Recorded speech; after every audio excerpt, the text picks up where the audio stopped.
시간에 위대하신 하나님을 의지하라는 제목으로 하나님 말씀 선포하도록 하겠습니다. 우리는 하나님을 믿는 사람들입니다. 그래서 믿는다라는 말은 신뢰한다는 뜻입니다. trust한다는 거예요. 믿는다, believe라는 거는 내가 그 상대를 정말 신뢰한다는 뜻이죠. 신뢰한 뿐만 아니라 그 사람의 말을 내가 믿는 거니까 그 사람의 말을 따른다, 순종한다, 이런 뜻도 있어요. 또 믿는다는 말의 다른 뜻은 내가 그 사람의 말과 행동 혹시 그 사람이 나에게 가르쳐준 모든 것을 의지한다라는 뜻도 있습니다. 그를 신뢰하기에 그의 말과 행동을 의지하는 겁니다. 여러분, 신자는 믿는 자입니다. 믿는 자라는 말은 하나님을 신뢰하는 자요, 하나님의 말을 순종하는 자요, 또 하나님의 그 모든 말과 행동, 그 모든 것을 의지하는 백성임을 믿으시기를 바랍니다. 그래서 우리가 누구를 의지하고 살아야 돼요? 하나님을 의지하고 살아야 돼요. 우리는 세상 가운데 혼자 사는 사람이에요? 하나님과 함께하는 사람이에요? 그래. 철학에서 그런 말이 있어요. 우리는 세상에 혼자 떨어진 존재라. 실존주의 철학자 중에 사르트르라는 사람이 하면 우리는 다 그냥 혼자다. 그냥 우리는 사실 아무런 개연성도 없다. 모른다. 그냥 세상에 혼자 툭 던져진 존재다. 이렇게 말합니다. 그러니까 어떻게 해요? 혼자 살자. 그냥 혼자 살자. 물론 그냥 그렇다고 해서 막 살지는 말고 미래를 향해서 우리가 또 나를 제대로 또 투사하자 이렇게 말을 하지만 그 얘기가 뭐냐면 이 세상에 사실은 우리는 아무것도 아니다는. 그 불신자들이 항상 하는 말이에요. 너 세상 혼자 사는 거야. 혼자. 똑바로 살자. 네 인생 네가 잘 살자. 이렇게 말하지만 크리스천은 뭐라고 그래요? 우리는 누구와 함께 사는 거예요? 하나님과 함께. 이게 큰 차이입니다. 우리는 절대 혼자 살아가지 않습니다. 누구와 함께 살아가요?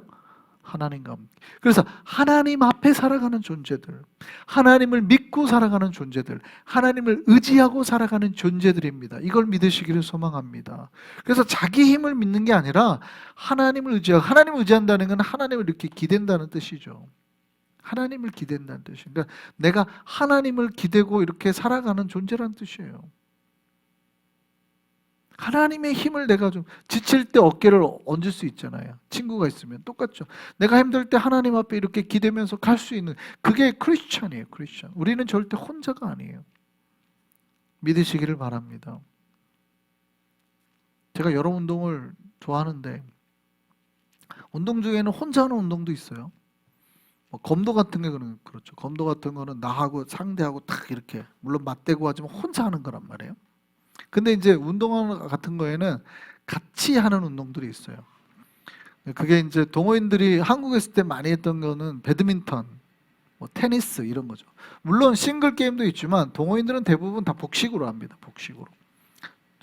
파트너가 있어요. 자기 파트너가 있고, 그러니까 4명이 하는 거죠. 2명 보통 이렇게 하는 거죠.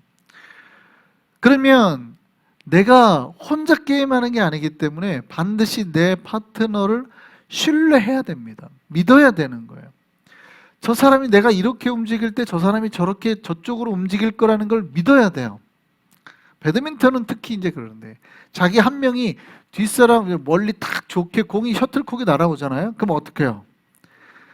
자기 파트너가 뒤에 가서 이걸 스매싱 할 거라는 거를 내가 믿잖아요. 그럼 저 사람이 믿었다라는 걸 어떻게 할 수 있냐면 행동으로 할 수 있어요. 왜냐하면 상대가 내 파트너가 세게 빵 때리면 상대가 수비할 때 대부분 길게 못 가고 짧게 오거든요. 그러니까 나는 어떻게 해야 돼요? 빨리 네트 앞에까지 딱 가 있어야 돼요. 그러면 이게 일자 대형이 됩니다. 내 파트너가 뒤에서 세게 빵 때리면은 옆에 있는 사람이 앞으로 빨리 달려가서 일자 대형을 만들어줘야 돼요. 그러면 셔틀콕이 바로 코앞에 날아오거든요. 그러면 내가 결정타를 탁 매겨서 그 포인트를 따야 되는 거예요. 근데 그걸 모르고 옆에 가만히 이렇게 라켓 들고 서 있는 사람은 빵 때렸는데 셔틀콕이 콕 앞에 날라와가지고 오히려 점수를 잃어요. 그런데 내 파트너가 갑자기 이거를 갖다가 안 때리고, 때리다는 타이밍이 아니라고 생각하고 멀리 그냥 하이클리어로 쭉 보내버려요. 그러면 어떻게 돼요? 상대한테 공격 턴을 넘겨준다는 뜻이거든요. 그러면 나는 빨리 어떻게 해요? 내 파트너가 때릴 줄 알고 앞으로 갔다가도 그걸 빨리 보면 빨리 와서 수비 형태를 해줘야 됩니다. 그러면 일자형이 아니라 이제 수평 대형으로 다시 서는 거죠. 상대가 때릴 때 둘이 마주 딱 바라보면서 수비를 해줘야 되는 거고. 이게 믿는다는 뜻이에요. 이 사람이 뭘 할 때 내가 이 사람이 분명히 이걸 할 거라는 걸 믿는 거예요. 저 사람도 마찬가지죠. 내가 이거를 때릴 때 내 파트너는 분명히 앞으로 가고 옆으로 가고 다 해줄 거다라는 걸 믿는 거예요. 테니스도 마찬가지입니다. 이 사람이 저기를 때리면 다 그 자리만큼은 커버해 줄 거라고 생각하고 움직이는 거거든요. 그런데 제가 운동을 해보면 참 재밌는 게 있는데 이 두 파트너 중에서 한 명이 저 사람을 못 믿었을 때 나타나는 현상이 있어요. 자, 뭐냐면 두 명이 하니까 각자가 맡아야 될 공간이 있잖아요. 수비를 커버해야 되는 공간이 있단 말이죠. 테니스도 마찬가지입니다. 공간이 있는데 재밌는 거는 내가 저 사람을 믿지 못할 때 나타나는 현상이 뭔지 아세요? 선을 넘기 시작해요. 크로스하기 시작하는 거예요. 공이 저 사람한테 왔는데 그럼 저 사람이 쳐야 되는데도 불구하고 여기 있는 사람이 저 사람 공간까지 넘어가 가지고 칩니다. 왜요? 그게 불신의 현장이거든요. 못 믿는 거예요. 제가 치면 실수할 거야. 이런 불안감이. 그래서 실력 차이가 좀 나거나 고수와 하수가 치면 고수 중에서 실수하시는 분들이 많아요. 자기 자리만 지키고 믿어야 되거든요. 믿어야 되는데도 절대 못 믿고 넘어가 가지고 자기가 다칩니다. 이런 팀은 이길까요? 질까요? 대부분 많이 집니다. 왜요? 넓은 공간인데, 복식 코트는 넓은 공간인데 이 사람이 자기 파트너 자리까지 가서 치니까 여기가 텅텅 비는 거죠. 이게 뭐예요? 못 믿는다는 거예요. 의지하지 않는다는 거예요. 내 파트너를 의지하지 않는다는 거예요. 여러분, 믿는다라고 말하는 거에는 단순히 의지적인 행동만 담겨 있는 게 아니에요. 우리가 신앙생활을 할 때 내가 하나님을 믿습니다라고 말하는 거는 의지적인 그런 어떤 관념? 믿어. 이거를 말하는 게 아니에요. 내가 내 파트너를 믿는다고 하는 거는 반드시 뭘로 나와요? 행동으로 나오게 돼 있어요. 내가 저 사람을 믿으면 저 사람이 어떤 행위를 할 때 내가 반드시 그렇게 움직이게 되어 있는 겁니다. 내가 저 사람을 믿으면 저 사람의 선을 넘지 않아요. 저 사람이 칠 거라고 내가 믿기 때문에. 그래서 내가 불신하면 어떻게 돼요? 함부로 선을 넘게 돼요. 그러니까 믿음은 반드시 뭘로 드러나는 거예요? 행위로 드러나는 거예요. 믿음은. 우리가 하나님을 믿는다고 할 때 많은 교인들이 그거를 관념적으로 생각하시더라고요. 관념이라는 거는 마치 이데올로기 같은 거죠. 이데아, 아이디어. 그렇죠? 영어로 하면 아이디어래요. 그러니까 머릿속에서 일어나는 행동들이라 생각해요. 다. 믿어? 하나님 믿어? 믿음을 다 이거로 생각해요. 머릿속에서 일어나는. 근데 사실은 믿는다고 하는 행위는 뭐예요? 신뢰한다는 행위죠. 신뢰한다는 행위는 의지한다는 뜻이고, 의지한다는 행위는 반드시 행동 속으로 드러난다는 거예요. 여러분이 하나님을 의지하면 우리의 행위가 바뀔 수밖에 없어요. 근데 믿는다고 하면서 다 여기에만 있고 그거를 단순히 자기 머릿속에 내가 믿나 봐 하시는 분들 오해하시는 거예요. 오해하시는 거예요. 신앙은 믿는 건 뭐예요? 믿는다는 거는 바로 행동하는 겁니다. 의지하는 거예요. 우리가 하나님을 믿는다고 하는 건 바로 이런 거예요. 우리가 하나님을 신뢰하고 하나님을 의지하잖아요. 그럼 우리가 이기게 될 줄 믿습니다. 진짜로 이김이 내 삶에서 나타난다는 걸 믿으시기를 바란다는 뜻이에요. 이길 것이다가 아니라 진짜로 일어나는 거예요. 어떤 성도님들은 하나님을 믿는다고 하는데도 그 의지하지 못하는 성도들이 있어요. 의지하지 못하니까 순종의 행위들이 잘 안 나타나는 거예요. 여러분, 경기가 시작된다 그러면 긴장하니까 불안할 수 있죠. 근데 동호인들끼리 아니면 아마추어들끼리 하는데 내 파트너가 갑자기 프로 선수가 왔어요. 프로 배드민턴, 프로 테니스 선수가 왔다 그래 해보세요. 여러분이 이길 것 같아요? 질 것 같아요? 이기겠죠. 이기겠죠. 처음에 시합한다고 하니까 긴장감은 있을지 모르지만 그 게임은 더 이상 불안해지지 않는 거예요.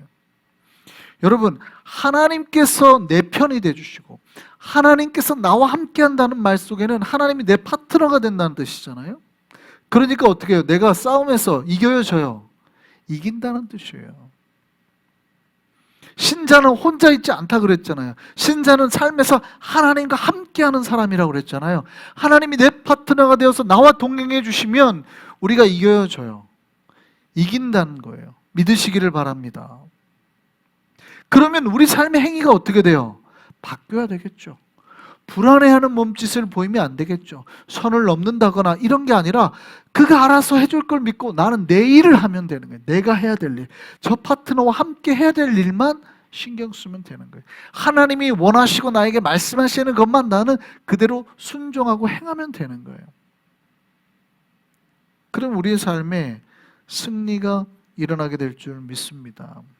그런데 하나님을 믿는다고 하면서도 보세요. 프로페셔널한 선수가 와도 내가 이길 거 더 이상 불안해하지 않는데 하나님이 내 삶과 함께 하는데 내 삶이 질 것 같으세요? 그러지 않잖아요. 그런데 여전히 신앙생활을 한다고 하면서 삶에 어떤 문제가 시작이 되면 게임이 시작이 됩니다 하면 불안해하고 또 어쩔 줄을 몰라 하는 성도가 있어요. 내 삶에 문제가 닥치면 어쩔 줄 몰라 하는 성도들이 있어요. 이걸 영적인 눈으로 보면 마치 하나님을 믿지 못하는, 이분이 하나님인 줄을 모르는, 나와 함께 계시는 분이 하나님인 줄을 모르는 사람 같단 말이죠. 하나님을 신뢰하시기를 바랍니다. 오늘 본문에 하나님께서 상심한 자들을 고치시며 그들의 상처를 싸매주신다라고 말씀하셨습니다. 우리가 마음이 상할 때가 있고 상처받을 때 인간이 그 상처를 해결해 주는 게 아니라는 거예요. 문제는 그대로 있을지 몰라요. 여전히 현상은 그대로 바뀌지 않을지 몰라요. 그런데 하나님께서 우리의 마음을 고치시고 우리의 상처를 싸매어 주셔서, 상처를 싸매어 주셨으니 곧 어떻게 해요? 회복된다는 거예요. 그러니까 우리는 뭐예요? 나를 그렇게 치료해 주시고 회복해 주시는 하나님을 믿고 회복될 걸 믿고 하나님을 의지하고 나아가는 거죠. 그렇게 의지하고 나아가서 우리가 해야 될 건 뭐예요? 기도밖에 없죠. 우리에게 문제가 닥쳤을 때 뭐예요? 나를 기도하면 나에게 다가오셔서 문제 해결해 주시고 감싸 안아줄 하나님을 믿고 나는 뭐만 하면 돼요? 기도만 하면 돼요. 그런데 그 하나님을 못 믿으니까 자꾸 어떻게 돼요? 아까 말했던 세상에 하나님을 안 믿는 철학자처럼 혼자 살아가려고 한다. 혼자 하나님 없는 사람처럼 하려고 한단 말이죠. 아유, 나 혼자 하는 거지 뭐. 내 혼자 해결해야지. 굉장히 안 좋은 거죠. 안 좋은. 우리는 항상 누구와 함께 하려고 해야 돼요? 하나님과 함께 하려고. 할렐루야. 하나님은 전능하십니다. 오늘 본문에 뭐라고 되어 있어요? 별들의 숫자를 세시고 완벽한 능력과 지혜로 우리를 보호하시고 지키시는 분이라는. 할렐루야. 하나님은 뭐 하시는 분이에요? 전능하신 하나님. 그러니까 우리의 그 어떤 문제들을 해결하지 못하실, 그게 하나도 없어요. 다 해결하실 분이라는 얘기예요. 전능하신 하나님 믿으시기를 바랍니다. 그 하나님이 나와 함께 내 파트너가 되어 주시겠다잖아요. 이것처럼 안전하고 든든한 게 어디 있어요? 내 파트너가 된 사람이 배드민턴 국가대표인데 테니스 국가대표예요? 탁구 국가대표예요? 뭐가 무서워요? 탁구를 하든 배드민턴을 하든 뭐를 하든 뭐가 무섭냐고. 다 이길 거 아니에요. 두려워할 게 없죠. 하나님께서 우리와 그렇게 함께 하신다는 거예요. 그거를 믿는 게 신앙이라는 거예요. 그걸 믿는 게. 불신앙은 뭐예요? 그 하나님 없이 혼자 산다고 생각하는 게 불신앙이고, 우리는 세상에 혼자 던져진 존재가 아니라고요. 우리는 하나님의 계획 가운데 세상에 온 사람이고 그 하나님과 함께 살아가는 존재들이라고. 신앙이라는 건 이걸 받아들이는 거예요. 그 하나님을 받아들임으로써 내가 하나님과 동행하고 함께 살게 됐다는 걸 믿는 거예요. 믿으시기를 바랍니다. 나와 함께하는 그 하나님을 전폭적으로 신뢰하고 의지하는 거예요. 내 안에 받아들이는 겁니다. 누가 받아들여요? 그 믿음을, 그 하나님을 누가 받아들여요? 이게 참 희한한데요. 우리가 전도를 해보면 알지만 아무리 믿으라고 해도 절대 못 받아들이는 사람들이 있죠. 어쩔 수 없어요. 절대 못 받아들이는 사람이 있잖아요. 그걸 누가 깨뜨려 주셔야 돼요? 하나님께서 깨뜨려 주셔야 돼요. 그 벽을. 신자는 그게 다 무너졌어요. 하나님과 함께 한다는 게 받아들여지는 사람이에요. 오늘 본문에 보면 그렇게 돼 있습니다. 겸손한 자에게. 교만해서 마음이 딱딱해진 사람은 이 하나님을, 이 신앙을, 이 믿음을 받아들일 수가 없다는 거예요. 누가 받아들이냐? 겸손해서 주님의 말씀을 듣고 따르겠다고 자신의 생각을 내려놓는 사람에게. 그래서 여호와께서 겸손한 자들을 붙들어 주시는 거예요. 붙들어 준다는 말은 뭐예요? 함께 한다는 뜻이거든요. 하나님께서 탁 잡아준다는 뜻이니까. 누구와 함께 한다는 뜻이에요? 겸손한 자에게. 마음이 교만해서 이렇게 딱 벽을 세우면 안 돼요. 그거는 하나님께서 붙잡지 않는 게 아니라 그들 스스로가 나를 붙잡고 계신 하나님의 팔을 뿌리치는 거기 때문에 그래요. 하나님이 붙잡는데 자기가 뿌리치고 혼자 세상으로 나가겠다는 거죠. 그래서 하나님이 겸손한 자를 붙잡는다는 거예요. 겸손한 자와 함께 하시고 겸손한 자에게 복을 주신다 이 말이죠. 전능하신 하나님, 우리 위대하신 하나님을 우리가 받아들이기를 소망합니다. 우리 하나님을 찬양하느니 얼마나 선하고 아름다운지, 이것이 우리의 삶의 목적이에요.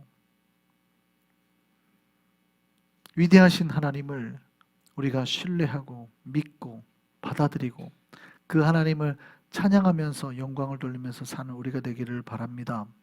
우리의 생각으로 벽을 세우고 펜스를 만들지 말기를 바랍니다. 주님을 받아들이면 주님께서 말씀하시고 능력으로 역사하신다는 그 능력을 스스로 막지 말고 내 혼자 나 홀로 할 수 있다는 교만함을 내려놓고 주님을 받아들임으로 주님의 영광과 능력을 경험하는 저와 여러분 되기를 바랍니다. 우리와 함께 하시는 주님, 위대하신 주님을 의지하기를 바라고 그 하나님을 소망하는 자마다 주님께서 주시는 능력, 그 소망의 열쇠를 우리 모두가 가지게 될 줄 믿습니다.